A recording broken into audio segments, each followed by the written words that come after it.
എലപ്പുള്ളിയിലെ മദ്യനിർമ്മാണ പ്ലാന്റുമായി സർക്കാർ മുന്നോട്ട്. Oasis company നൽകിയ അപേക്ഷ ഏകജാലക ബോർഡ് പരിഗണിക്കും. യോഗ അജണ്ടയുടെ പകർപ്പ് മീഡിയ വണ്ണിന് ലഭിച്ചു. എലപ്പുള്ളിയിൽ ഒയാസിസ് കമ്പനിക്ക് മദ്യനിർമ്മാണ പ്ലാന്റ് നിർമ്മിക്കാൻ അനുമതി നൽകുന്നതിൽ CPIയും RJDയും എതിർപ്പുയർത്തിയിരുന്നെങ്കിലും LDF തള്ളി. ഇതോടെയാണ് പദ്ധതി പുനരുജ്ജീവിപ്പിക്കാനുള്ള നീക്കങ്ങൾ ശക്തമായത്. ഏകജാലക ക്ലിയറൻസ് ബോർഡിന് കമ്പനി നൽകിയ അപേക്ഷ പരിഗണിക്കും. വിവിധ വകുപ്പുകളുടെ തടസ്സങ്ങൾ ഏകജാലക അനുമതിയിലൂടെ പരിഹരിക്കാനാണ് ശ്രമം. കെട്ടിട നിർമ്മാണ പെർമിറ്റ്, നിർമ്മാണത്തിനുള്ള വൈദ്യുതി കണക്ഷൻ അനുമതി എന്നിവയുടെ അപേക്ഷ യോഗത്തിന്റെ അജണ്ടയിലുണ്ട്.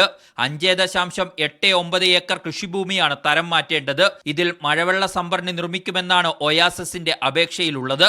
ഒപ്പം ഭൂപരിഷ്കരണ നിയമത്തിലും ഇളവ് നൽകണമെന്ന് കമ്പനി അപേക്ഷിച്ചു. 29 ഏക്കറിൽ അധികം ഭൂമിയാണ് നിലവിൽ കമ്പനിയുടെ കൈവശമുള്ളത്.